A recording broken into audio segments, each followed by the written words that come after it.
हमने वो होली भी देखी है भाई साहब कि आप मत पूछो, मतलब इतना शानदार कि चौराहों पे बड़े बड़े कड़ाव लगे रहते थे, पड़ोस में 4 बाल्टी कीचड़ पड़ा रहता था, लोग खुद ही आके चुपचाप गाड़ी खड़ी करते थे और कीचड़ में लौट के कड़ाव में तो आके हाथ जोड़ के चले जाते थे, पहलवान में जाओ, आगे तो जाओ, और पहलवान बड़े आराम से बैठे रहते थे। चले बड़े लोगों के भी होली खेलने का तरीका बदल गया है। अब बोरियां आ गई है, बोरियों में गुलाल लेकर आप निकल जाओ, रंग बिरंगा कलर लेकर आप लोगों को उड़ाइए। पक्का कलर से सबने तौबा कर ली है, पक्का कलर किसी को नहीं चाहिए। कहते थे कि नगर निगम में एक बड़ा घोटाला है, मतलब कांग्रेस ने आरोप लगाया है कि प्रचार ठेकेदार कंपनी ने 10 करोड़ का चूना लगा दिया है। किसको लगाएंगे कि 10 करोड़ रुपए की कमाई करके कर ली है कंपनी ने और नगर निगम को ठेंगा दिखा दिया, 1 रुपया भी नहीं दिया।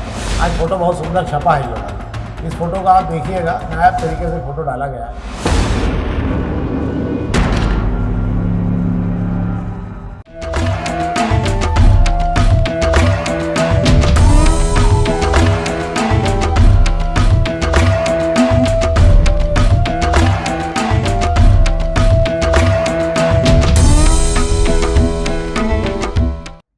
नमस्कार। कल होली दहन होना है और आज होली के एक दिन पहले खबरों के साथ में हम आपके पास फिर उपस्थित हो गए हैं। शाम के अखबारों की चर्चा है, खबरों के साथ में ही है सब, और हम खबरें शुरू करते हैं। शेखर जी शुरू करें, सीधे ही अपन, है ना? तो आज हम खबरें चालू कर रहे हैं अग्निबाण से। अग्निबाण की खबरों में आज हम पहले ले रहे हैं, एक खबर पर बात तो नहीं हो पाएगी, पर यह है कि खबर ये है कि 50 लाख के भूखंड जो है वहाँ गोमा के फेल में पार्षद के प्रयास से 1-1 रुपये मिल गया। मतलब जो मकान मालिक थे वो भी समझते थे कि अभी खाली वाली तो होना नहीं है, तो उन्होंने भी जो है दिल खोल के वापस उनको उन्हीं लोगों को दे दिए जो वहाँ रहते थे। तो 50-50 लाख के भूखंड है ऐसा बताया जा रहा है और 1 रुपये मिल गया। हालांकि इस पर कोई बातचीत तो नहीं हो सकती। हाँ, इस खबर पर हम बात कर लेते हैं। 3 कॉलोनाइजरों ने ऑनलाइन ली विकास की अनुमति। अब इंदौर में ये नया व्यवस्था चालू हो गई। अभी तक जो कागजी काम हुआ करता था, अब उसकी जगह सीधा ऑनलाइन काम होगा। इससे मुझे लगता है कि शायद ईमानदारी बरकरार होगी और दस्तावेजों की जांच भी अच्छी हो जाएगी। क्या है शेखर जी? बिल्कुल आप सही कह रहे हैं। कलेक्टर ऑफिस के कॉलोनी सेल में एक नई व्यवस्था लागू की गई है। अब जिसे भी नई कॉलोनी काटना है उसके अर्जी के लिए उसको इधर उधर भटकने की जरूरत नहीं है। सीधा कॉलोनी सेल के अंदर एक ऑनलाइन आवेदन की सुविधा दे दी गई। आप घर बैठे ऑनलाइन आवेदन कर दीजिए, जरूरी डॉक्यूमेंट आप उसमें लगा दीजिए, जो कमी उसके अंदर की रेशी उसमें पाई जाएगी वो आपको ऑनलाइन ही दिखेगी और उसकी पूर्ति आप करते जाइए और मंजूरी लेते जाइए। 3 कॉलोनाइजरों को नई इस ऑनलाइन सुविधा का फायदा ले लिया है और उन्हें मंजूरी भी मिल गई है। हाँ, मतलब बाकी चीजें घर पे हो जाएगी बाकी काम घर पे निपट जाएंगे आपके। गर्मी अब आपके दरवाजे से एक अंदर प्रवेश कर गई है। मतलब अपन मान लें कि अब बिल्कुल देहरी से अंदर आ गई गर्मी। और कल जो है 10 साल में से 2 बार का रिकॉर्ड टूट गया है गर्मी का। इतिहास में पहली बार मार्च में इतनी गर्मी के साथ आपका शुभारंभ हुआ है। गर्मी ने जो है हिला के रख दिया है कल, और मुझे ऐसा लग रहा है कि अब वापस ठंड की वापसी होना संभव नहीं है। क्या है शेखर जी? बिल्कुल आप सही कह रहे हैं। गर्मी की दस्तक नहीं हुई है, गर्मी ने झुलसाते हुए आपके घर में दस्तक दी हैगी। कल और परसों जिस तरीके से टेम्परेचर 37 डिग्री गया है, आप पिछले 10 सालों में शुरुआती मार्च में कभी नहीं गया हैगा ये, और आने वाले 1-2 दिन में भी ऐसे ही टेम्परेचर रहने की बात मौसम विभाग कह रहा है। आगे क्या हाल होंगे वो तो देखना होगा, पर इस साल की गर्मी जिस तरीके से तेजी से आई है, मुझे लगता है लंबे समय तक हमें गर्मी से 2-2 हाथ करने की तैयारी कर लेना चाहिए। केरी वेरी का पना पीना शुरू कर देना चाहिए। जो भी अपने आप को बचाने की व्यवस्था हो कर लेना चाहिए। रंग गुलाल से बचाने को लेकर ऐतिहासिक इमारतों के आसपास सब लगा, वो क्या कहते हैं, तिरपाल लगा दी गई है। और टोनी गार्नर की जो गेर निकलने वाली उसका भी दिन तक फैसला हुआ नहीं था। हालांकि इसमें लिखा 2 लाख रुपए की मदद दी है, शायद कुछ ज्यादा का मामला हुआ है। 141 गार्डन विकसित करेगा इंदौर विकास प्राधिकरण। इसमें 7 टीपीएस योजनाओं में भी। क्या है शेखर? बिल्कुल सही है। इंदौर विकास प्राधिकरण सुपर का अपने बाईपास पर जो टीपीएस की अलग अलग योजनाएं लेकर आया, उसके अंदर बड़ी बड़ी सड़कें बनाई गई है, छोटी छोटी, और बड़ा महंगे तरीके का डेवलपमेंट, एक नया इंदौर बसाने की वहाँ कोशिश की गई। चूंकि आईडिया जहां भी कॉलोनी काटता है वह बगीचे के लिए काफी जगह छोड़ता हैगा, तो वहीं पर इसको डेवलपमेंट की इसमें बात कही है। वाकई जरूरी भी है, क्योंकि आप जिस तरीके से बड़ा विकास करेंगे तो आपको, मुझे लगता है, हरियाली का भी ध्यान रखना चाहिए और वहाँ रहने वाले लोगों की सेहत का भी ख्याल रखना जरूरी है। ये बड़ी उपलब्धि है, हम समझते हैं कि होना भी चाहिए। अब हम बात कर लेते हैं दोपहर की पहले पेश की खबरों की बात कर लेता हूँ। आज बजट पेश हुआ है। 3 लाख नई नौकरियों को लेकर दावा किया गया है कि आपको मिल जाएगी। 4,20,000 करोड़ का बजट है और 4 लाख करोड़ का कर्ज है हम पे। दोनों चीजें उसमें, मतलब आप समझ लीजिए कुल आय का 50% से ज्यादा आपको ब्याज भट्टे में चला जाएगा। पर रेवेन्यू बड़ा है मध्य प्रदेश का, ये भी एक बड़ी उपलब्धि है। एक नज़र में अगर बात करें तो इंदौर, उज्जैन और ग्वालियर, रीवा में नए आईटी पार्क खोलने जाने को लेकर भी सहमति बनी है। 25,000 करोड़ रुपए के लगभग का बजट बनाया गया इंदौर और इंदौर के आसपास के विकास को लेकर। बाकी 10,000 से ज़्यादा स्टार्टअप खोलने को लेकर किया गया। उद्योगों के लिए 32,000 करोड़ की सहायता का प्रावधान रखा गया है और बजट पिछले बार से 15% बढ़ा दिया है। कुछ जानकारी वैसे हो रही है आपके पास? मेरी जानकारी में मैं ये समझना चाह रहा हूँ आपसे, चूंकि आपने बजट को अच्छे से बताया है, आपने पेश भी किया, बरसों से देख रहे हैं। हर बार कहा जाता है बजट जो हर साल आता है कि इस बार भी कहा है कि 3 लाख नई नौकरियां मिलेगी, तो मुझे लगता है इतनी नौकरी मिलती है क्या? नहीं, ये नौकरियां बताई जाती है पर मिलती नहीं है क्योंकि हम हमेशा अगले बजट की बात करते हैं, पिछले बजट की हम कभी बात नहीं करते हैं क्योंकि पिछले बजट में जो जो दिए गए थे प्रावधान उसका क्या हुआ है तो हमारे पास में आता है। आप इसको समझ लीजिए कि हमारा कुल सकल घरेलू घाटा है वो इतना रहता है कि उसके कारण बजट बुरी तरह से गड़ जाता है। अब हम 4 लाख करोड़ का ब्याज देने की स्थिति में आ गए हैं। अब हमें ब्याज देने के लिए बहुत बड़े बजट का प्रावधान करना पड़ेगा। अगर बहुत तेजी से विकास का मॉडल खड़ा हो रहा है तो फिर हमें कर्ज लेने की जरूरत नहीं पड़ना चाहिए। उसके बाद भी हमें हर महीने 5,000 करोड़ का कर्ज अब उठाना ही पड़ेगा। बहुत सारी योजनाएं मध्य प्रदेश, राजस्थान, छत्तीसगढ़ में बोझ बन गई हैं और इन योजनाओं के कारण पूरा बजट गड़बड़ाया हुआ है। तो बजट का हम इंतजार करेंगे, अगले 6 महीने बाद हम देखते हैं कि बजट कहाँ खड़ा होगा, फिर हम बात करेंगे इस मामले में। पर भाई साहब मैं एक चीज को जोड़ना चाहूंगा, मैं आपसे ही समझना चाहूंगा क्योंकि मैं इस मामले में थोड़ा अनुभवी हूँ, इसलिए मैं जानना चाहता हूँ कि 4 लाख करोड़ से ज्यादा का बजट पेश किया गया है और चूंकि आप ही बता रहे हैं कि 4 लाख करोड़ से ज्यादा का तो हम लोग ब्याज ही दे रहेंगे, तो ब्याज जितना ब्याज दे रहे हैं उतने का ही बजट पेश कर दिया जाता है। हाँ, मतलब आप ये समझ लीजिए कि 100 रुपये बजट का हालांकि किस्तें जाती है और आप ये समझ लीजिए कि आप पलक झपक रहे हैं और 51,000 रुपये जा रहे हैं। जो ब्याज लग रहा है सरकार को, वो जितनी बार आप पलक झपकेंगे उसके हिसाब से 51,000 रुपये जाएंगे, तो पलक कम झपकाइए आप ये इसका सिस्टम बना हुआ है। दूसरा ये है कि एक बड़ी खबर ये है कि मार्च के अंत तक, दोपहर की एक और खबर बता रहा हूँ आपके, मार्च के अंत तक जो है मतलब ये इंदौर में 200 से ज़्यादा निजी स्कूल अब बंद होने वाले हैं, ताले लगने वाले हैं।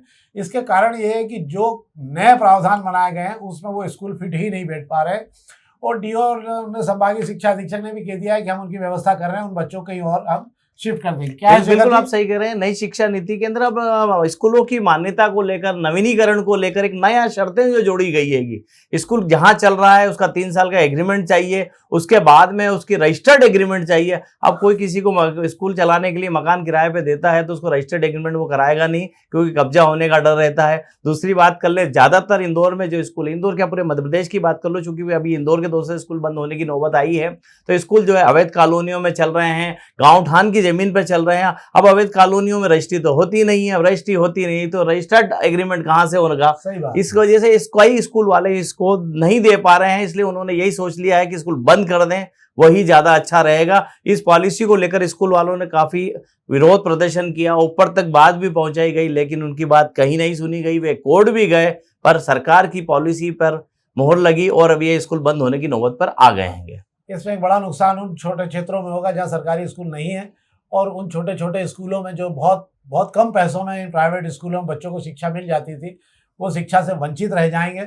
सरकार को घर से बुलाने का काम नहीं करती एजुकेशन को लेके, कहीं पर भी मिले एजुकेशन मिलना चाहिए। मेरा ये मानना है कि इसमें शायद अगर थोड़ी शिथिलता है तो कुछ जगह बेहतर तरीके से बचाया जा सकता है, मेरा ये मानना है। क्या है? बिल्कुल आप सही कह रहे हैं। सरकारी स्कूलों की स्थिति हम जानते हैं और खासकर छोटे स्कूलों की हम बात कर रहे हैं। बड़े स्कूलों को तो हम जो सीएम राइज में तब्दील कर रहे हैं, बड़े स्कूलों पे खूब ध्यान दिया जा रहा है, पर छोटे स्कूलों की जो दुर्दशा है उस पर कोई बदलाव नहीं हो रहा है। ऐसे में देखते हुए अगर ये जो कम पैसे वाला स्कूल गली मोहल्ले में चलने वाले ये भी बंद हो जाएंगे तो मुझे लगता है एक बड़ा तबका जो है शिक्षा से वंचित हो जाएगा।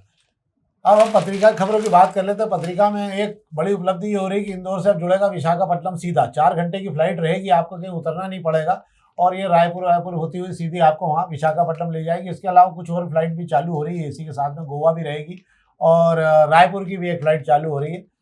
मुझे लग रहा है ये शहर जो है अब धीरे धीरे फ्लाइट के मामले में बहुत ज़्यादा सुविधाजनक स्थिति में आ गया है। केवल अंतर्राष्ट्रीय फ्लाइट की प्रॉब्लम रह गया, अगर ये हो जाएगा तो इंदौर जो है आपके अंतर्राष्ट्रीय नक्शे पर भी दिखने लगा है। क्या शेखर जी? सही है। अभी हम दुबई के लिए हमारे पास अंतर्राष्ट्रीय उड़ान है, इंदौर को मिली हुई है। आप बात कर रहे हैं कि देश के हर कोने पर इंदौर से फ्लाइट कनेक्टिविटी मिल गई है। कि वजह है कि इंदौर में आने वाले लोगों, इंदौर चूंकि स्वच्छता में नंबर 1 है, इंदौर के आसपास 2 ज्योतिर्लिंग है, ओंकारेश्वर और महाकालेश्वर ज्योतिर्लिंग, यहाँ आने वाले लोग भी ज़्यादातर फ्लाइट से ही आते हैं और फ्लाइट्स में जिस तरीके से यात्रियों की संख्या बढ़ी है, इंदौर के व्यापार में से जुड़ी हुई कनेक्टिविटी बढ़ी है, उससे यात्रियों की संख्या ने ही इसकी फ्लाइट कनेक्टिविटी को बढ़ाया। अभी विशाखापट्टनम भी हमसे जुड़ गया है, जो हम 4 घंटे का सफर, मुझे लगता है काफी 4 घंटे सफर काफी लंबा होता है फ्लाइट के अंदर।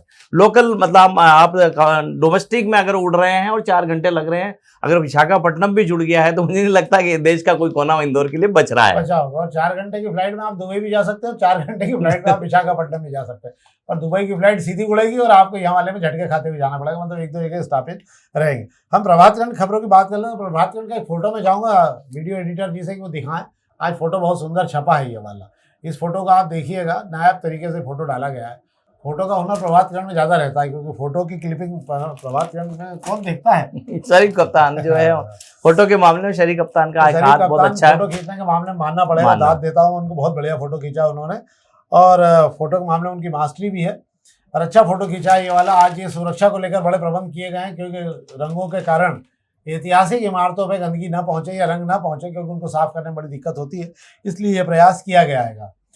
और एक बड़ी खबर ये है कि इस पर बात कर लेते हैं कि नगर निगम में एक बड़ा घोटाला है। मतलब कांग्रेस ने आरोप लगाया है कि प्रचार ठेकेदार कंपनी ने 10 करोड़ का चूना लगा दिया है। किसको लगाया है? बिल्कुल आप सही कह रहे हैं कि कांग्रेस ने आरोप जरूर लगाया है। नगर निगम नेता प्रतिपक्ष चिंटू चौकसे ने आरोप लगाया है कि बीआरटीएस कॉरिडोर पर जो होर्डिंग प्रचार के लिए जो अनुमति दी गई थी, जिस एनएस कंपनी को इसका ठेका दिया गया था, जयपुर की यह कंपनी है, उसका ठेका 1 साल पहले ही खत्म हो चुका था। पर नगर निगम के जो अफसर हैं वहां बैठते हैं, उन जिम्मेदार अफसरों ने ऐसा खेल खेला कि कंपनी को जो है अभी 1 साल बाद ठेका खत्म होने के बाद भी प्रचार करने की अनुमति दे दी गई और वह प्रचार करती रही। और 1 साल में नेता प्रतिपक्ष चिंटू चौकसे का कहना है कि 10 करोड़ रुपए की कमाई करके कर ली है कंपनी ने और नगर निगम को ठेंगा दिखा दिया, 1 रुपया भी नहीं दिया। भाई साहब, इसके अंदर मैं एक चीज और ऐड कर दूंगा कि शहर में होर्डिंग्स की अगर बात कर लें तो बीआरटीएस पर एआईसीटीएसएल से ही होर्डिंग्स की परमिशन मिलती है। शहर में जितने शौचालयों पर होर्डिंग लगे हैं उसकी परमिशन स्मार्ट सिटी देता है। और ये दोनों एजेंसियां जो है नगर निगम के अधीन होने के बावजूद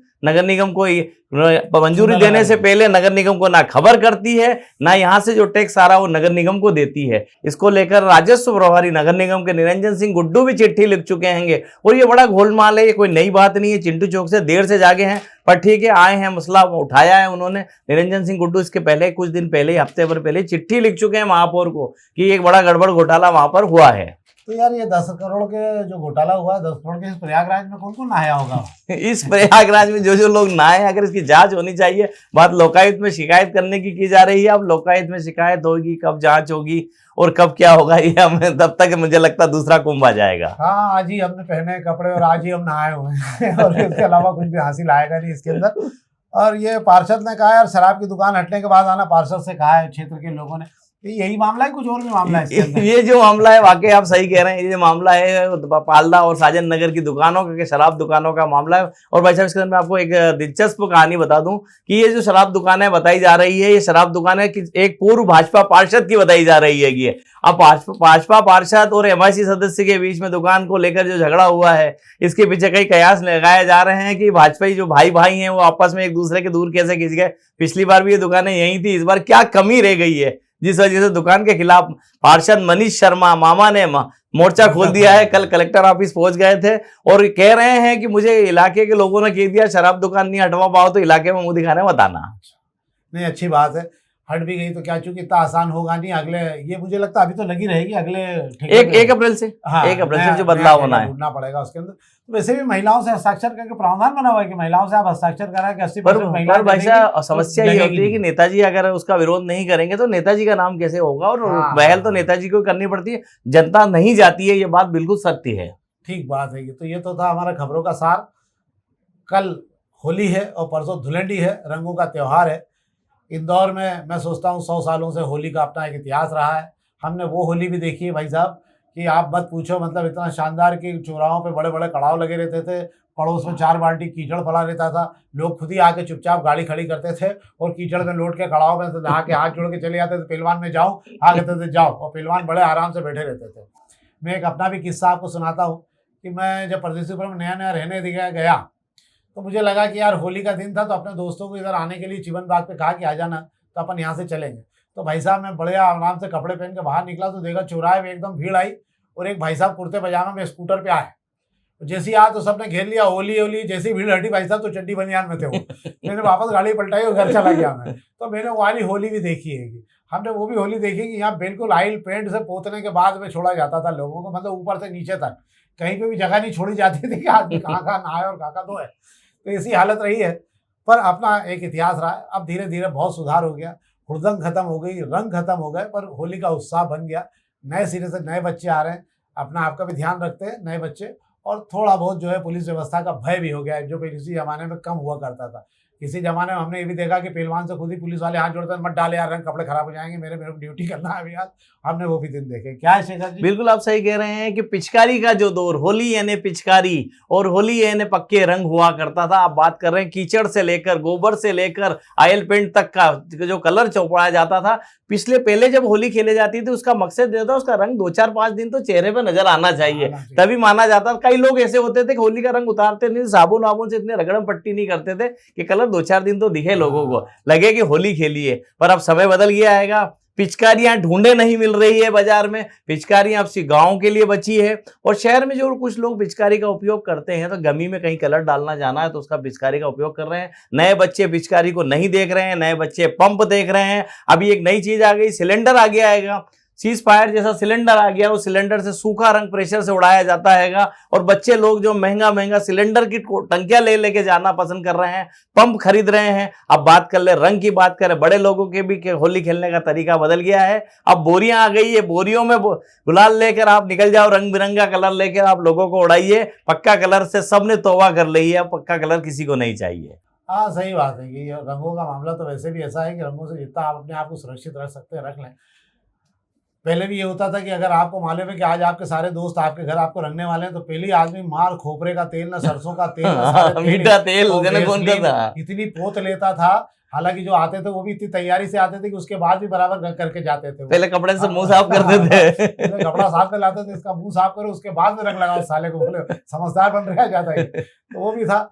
और बहुत सारे लोग ऐसे थे कि जिनको आप बड़े अदब से पैर छू के उनको रंग लगाना पड़ता था। तो जब बाकी लोग पैर छूते थे, एक पीछे से जाके रंग की पुड़िया धीरे से खोपड़ी पे खोल देता था। तो भैया जब वापस नहाने जाते थे तो पता लगता था 4 बाल्टी रंग बन गया उनके। अब ये सब चीज़ें खत्म हो रही हैं, पर फिर भी मेरा ये मानना है दोस्तों का त्यौहार है, प्यार का त्यौहार है, एक दूसरे से गले मिलने का त्यौहार है। खूब प्यार से मिलिए, खूब गले मिलिए और इस त्यौहार को बनाइए। हम आपसे फिर आग्रह करेंगे, ये कार्यक्रम आपके लिए बनता है, कृपया अधिक से अधिक लोगों तक पहुँचाएं। और होली की हम आपको बधाई दे रहे हैं। कल हम कोशिश करेंगे विशेष कार्यक्रम आपको दिखाएं और आपको भी अच्छा लगेगा और हास प्रयास भी करेंगे। बहुत बहुत धन्यवाद।